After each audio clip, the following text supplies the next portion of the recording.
Sinners, and Wicked for Good. The nominees for special visual effects are Avatar, Fire and Ash, F1,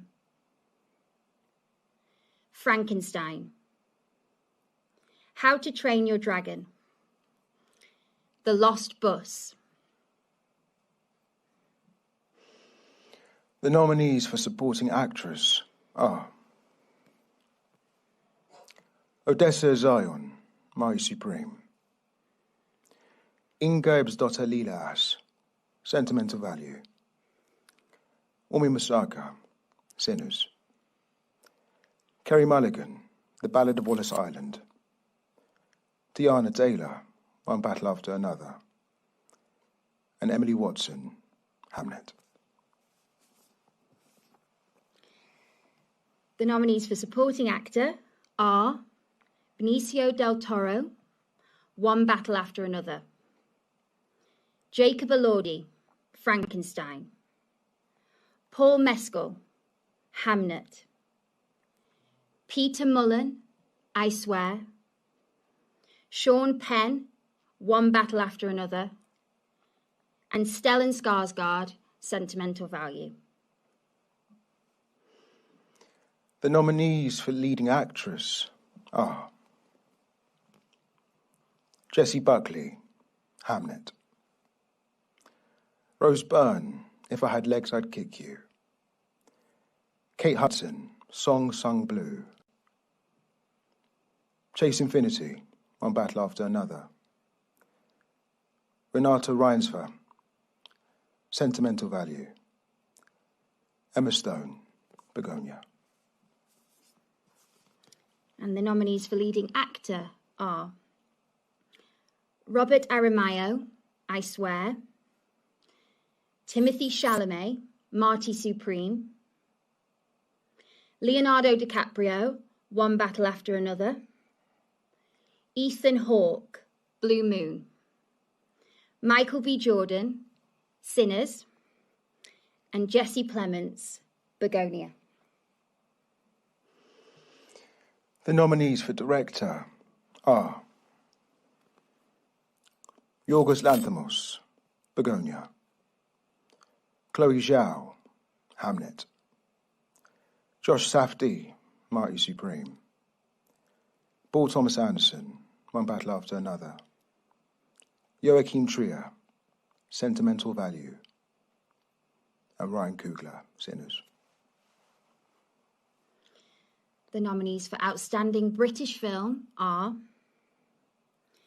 28 Years Later, The Ballad of Wallace Island, Bridget Jones, Mad About the Boy, Die My Love, H is for Hawk, Hamnet, I Swear, Mr. Burton, Pillion, Steve. The nominees for Best Film are Hamnet, Mighty Supreme, One Battle After Another, Sentimental Value, and Sinners. Today's full list of nominations for all 25 categories are now live on Bafta's website, including animated film, casting, cinematography, documentary, editing, makeup and hair, original score, production design, sound, British short animation, and British short film. Huge congratulations to all the nominees. To find out the winners, make sure you watch the EE Bafta Film Awards hosted by Alan Cumming on Sunday the 22nd of February. The ceremony will be broadcast on BBC One and iPlayer in the UK. To find out how to watch where you are, head to Bafta's website. Don't forget you can watch all the excitement from the red carpet on Bafta's social channels ahead of the ceremony too. Thank you for joining us for this very special announcement. We encourage everyone to go and see these incredible films. And you can get involved in the conversation using the hashtag EEBAFTAs. We look forward to seeing you at the awards. Thank you. Goodbye. Goodbye. Well, there we are. Amy Lou Wood from The White Lotus and David Johnson from Alien Romulus, both giving us the latest on the nominations, the announcement for this year, BAFTA's 79th BAFTA Film Awards, and some really substantial numbers of nominations for certain films. But let's just tell you, one battle after another, 14 nominations, Sinners 13 nominations, and Marty Supreme 11 nominations. Let's talk to Talking Movies. Tom Brooke, who is in the newsroom for us. Tom, good to see you this side of the Atlantic. And what are you making of what we've just heard? Well, the nominations in terms of the big films, Sinners, One Battle After Another, and Hamnet, went the way I thought they would go, actually, and it pretty much reflects what the Oscar voters were expressing last week with their nominations. But I think there's a bit of an interesting story here that it's easy to miss, and that is Sentimental Value. I mean, that film got 9 Oscar nominations last week, and it got 8, today. And I think I think we've got to pay attention to the ascendancy of European cinema.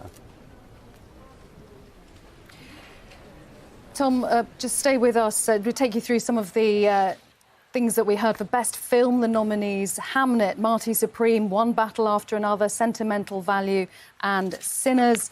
And then the leading actress category: Jessie Buckley, Rosie Byrne, Kate Hudson, Chase Infinity.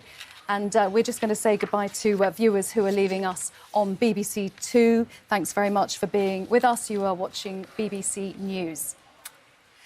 Tom Brooke is still with us. Tom, you just talked about the ascendancy of European cinema, and I mean, just how is it being viewed? You're in the United States most of the time. Is its reputation going ever upwards? Well, I think what's interesting is that both with BAFTA and the Academy Awards voters, they have recognised European cinema like never before with films like Sentimental Value. It's a small Norwegian film, a family drama. It has great people in it: Stellan Skarsgård, who got an Oscar nomination, Elle Fanning, an American actress. And then there are films like Sirat, which is a French-Spanish co-production, a very trippy film. I can't think of a better word, but you feel like you're inebriated when you're watching it, but it does deal with some very important issues. And also people are embracing what they call international cinema. The Station Agent, really The Secret Agent, rather, a Brazilian film, got 4 Oscar nominations, and it was recognised by BAFTA today. It's a politically charged film. So it's interesting what's happening. So although Hamnet is a very fine British film, beautiful work, beautiful acting, and although One Battle After Another looks really set now to kind of pick up all the key awards at the Oscars and probably at the BAFTAs, there's something really interesting happening in world cinema, that these awards contests like BAFTA and the Oscars are recognising. I think we have to pay attention to it, and it's a bit like what's happening in the political realm. Last week we witnessed a bit of pushback from European leaders, and I think with European cinema, we're seeing something emerging in that respect too, being more self-confident, less reliant perhaps on the US. So it's quite exciting, I think, in that respect. Tom, thank you. Let's go to Lizo Mzimba, who is there at BAFTA HQ. Lizo, just talk us through the headlines of what we just heard. Well, as you say, leading the way with 14 nominations, One Battle After Another. 13 nominations for Sinners, the supernatural period vampire picture, and that's switching things around very slightly the other way from what happened with the Oscar nominations last week. And then coming in behind that with 11 nominations, you've got Hamnet, the story telling the theory of the way that a tragedy in Shakespeare's family inspired his play Hamlet, and of course Marty Supreme, the table tennis Timothée Chalamet picture. Now, it's going to be interesting to see how these films translate into wins on the night. It's not always the film that has the most nominations that does well on BAFTA night, and then looking over to the Oscars, it's not always the films that have done well at the BAFTAs that do well at the Oscars. My particular feeling is that even though Sinners is leading the way with those record 16 nominations at the Oscars, I think One Battle After Another is still slightly the film to beat. I mean, it's definitely, I think, between those two, but what the Oscars tend to do is they tend to honour for Best Picture films that aren't divisive. And I think that Sinners is probably slightly more divisive than One Battle After Another, and that's because of the preferential voting system they have, where they have first and second and third, etc. preferences, whereas with the BAFTAs, it's a first past the post system. Now, there are some things that, you know, are as locked in as you can be.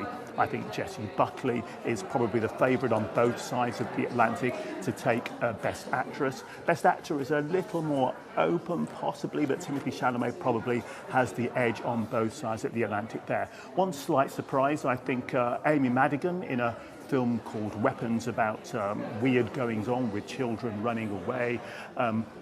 She is perhaps, you know, one of the favourites to take Best Supporting Actress for the Oscars, hasn't made it onto the BAFTA shortlist, the nominations list for Best Supporting Actress here, so that probably has wounded her Oscar chances to an extent. And one of the final things I'd like to talk about, it's not just about performances in the film. What all these ceremonies from the Golden Globes right the way going through to the Oscars do, they offer a showcase for winners to give a speech on stage, and often those speeches can be as important as the performances. Somebody giving a really stirring, powerful, but emotional and thanking the film industry kind of speech that really breaks through in ways that others don't can really make a difference when it comes to voting for these big ceremonies like the BAFTAs and then finally the Oscars. So people who do win, if they go on and make a speech that stands out in a particular way or says something particularly different or original that really speaks to the voters, that can be an important factor in whether they get to pick up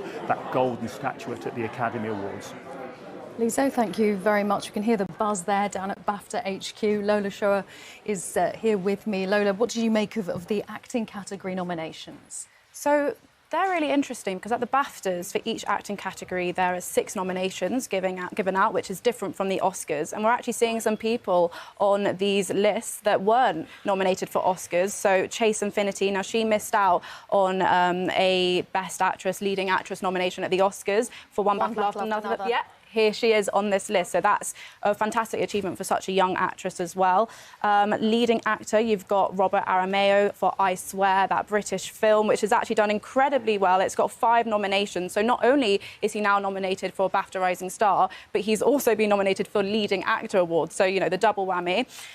You've got Jesse Plemons for Begonia, now that was snubbed in the Oscar nominations.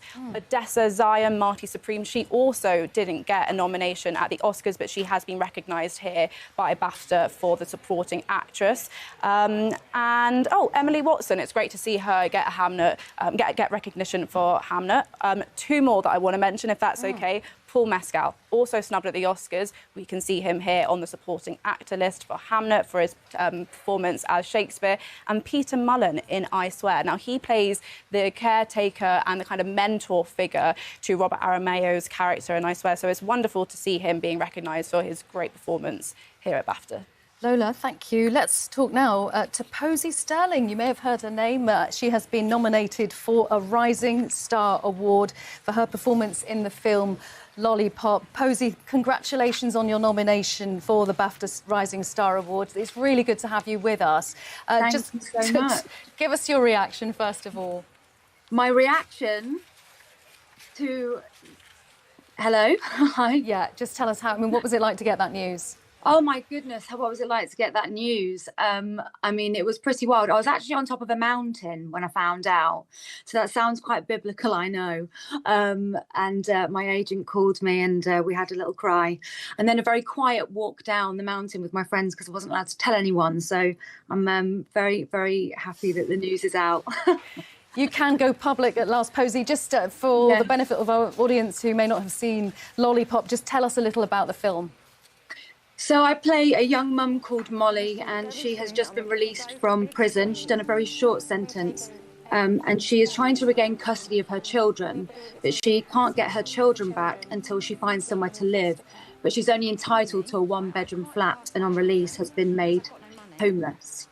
But she reunites with her childhood friend Amina, and they decide to take destiny into their own hands. So. Posey, it's Lola here. Now, Hi. you told Deadline recently that you're drawn to socially impactful stories, and obviously you've taken your performance in Lollipop all the way to Parliament. Can you touch on that a bit for us and why it's so important for you to make films with these kinds of topics? 100%. I mean, for me, I felt a complete duty and responsibility to tell this story as honestly as I possibly could from the beginning. And I have met so many women who are real Mollies in this story and have continued to meet them during the press release of the film. It was, I'm going to say, quite divine timing that the day before the Bafta announcement, we were at Parliament with the charity Birth Companions and MP Jess Osato, and we were on a panel discussing the policies and legislations in which the character Molly finds herself in, and many, many women in this country do. Over 5,000 women have signed over custody of their children just in the last 2 years, and most of them without even realising that that's what has happened. Now, Posey, obviously this film is a very serious subject matter, but there are moments of light in this film, often to do with music in your character's relationship with your friend, but also the children. Tell me about how, playing gigs, talking the hardest and dancing to that kind of gave you some relief whilst making this film. Well, actually, it felt like from the beginning. I remember the chemistry test, which is when we've done a few rounds of the auditions by this point, and this is the first time I met Idil Ahmed. And honestly, I fell in love with her, but we fell in love over knowing all of the lyrics to 21 Seconds by So Solid Crew. And so it just continued from then. So when we got to the gigs talking the hardest in the film, it's one of my highlights. And we would be like that offset as well, in the trailers whilst filming, always having such a, you need a lot of joy because that's life, and so there was that laced throughout the cast and the crew of the film in making this. Posey, what's next for you? Where does your career take you? Well, next month I'm involved in a 3-part drama on Channel 4, which is a factual drama investigating a decade-long investigation of the water companies in the UK. And I play a real woman, Julie, whose daughter, Heather, died, believed by E. coli exposure to untreated sewage. Posey, we really appreciate you talking to us. Thank you very much, and congratulations once again for your nomination for Rising Star Award. Posey Sterling, who got that nomination for her part in the film Lollipop. Let's go back to talking movies, Tom Brooke. Tom, just another thought from you. What are your expectations, your hopes? What are you excited about for the rest of the awards season? Well, I think I want to look at the awards season in perspective. I mean, the BAFTAs and the Oscars do recognise excellence in cinema, but they're also public relations and marketing endeavours. Public relations exercise to make the film industries in each country look good, and marketing to get people to go and see films. And what I think is, nothing wrong with that, but what I think is good is it can focus attention on films that can really help us lead better lives. I mean, I'm in the BBC newsroom. We're telling people every day stories, basically, of humans behaving badly around the world. All of these films that have been nominated today have something interesting to say. I mean, Hamnet is a great film, but it helps us understand loss and how out of loss can come perhaps wondrous things. Then there's a film like One Battle After Another, and really I just love the title. I mean, life does feel like one battle after another, both personally and in every other way, I think, for many, many people these days.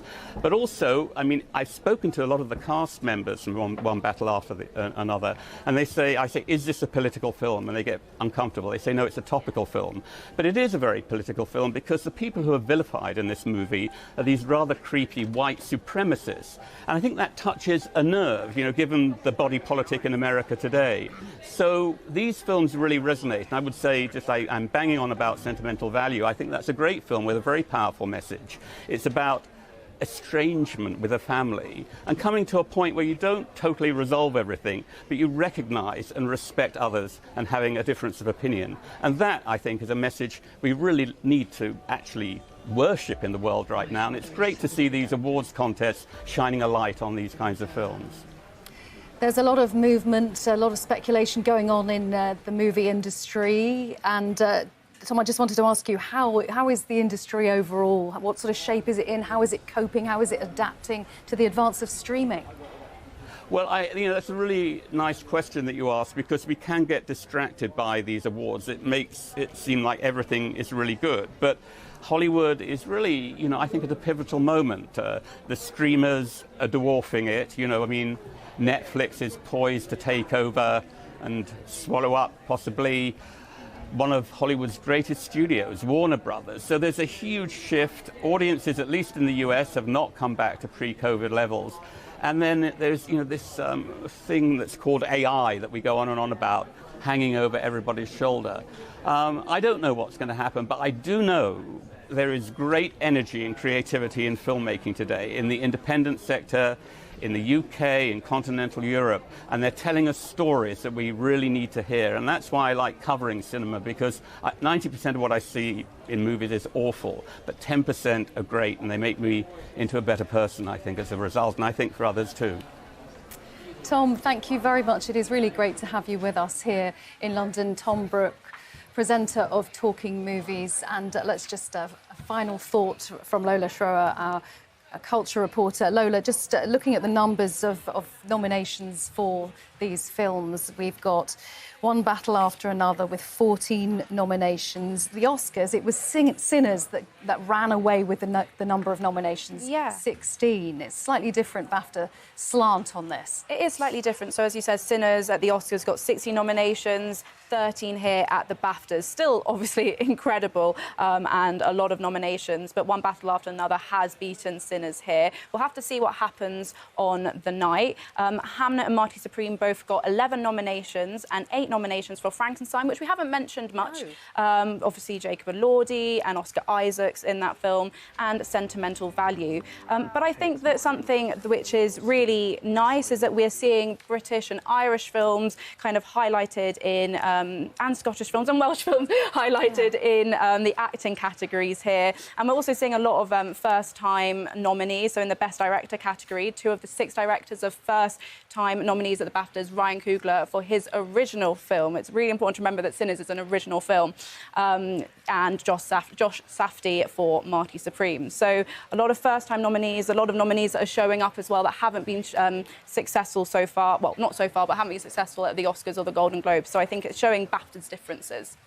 Lola, thank you very much. Lola Schroer, our culture reporter. We've also been speaking to Tom Brooke, Talking Movies presenter, and Lizo Mazimba, our entertainment's correspondent down at BAFTA. I'm Karen Giannoni here in the newsroom here in London.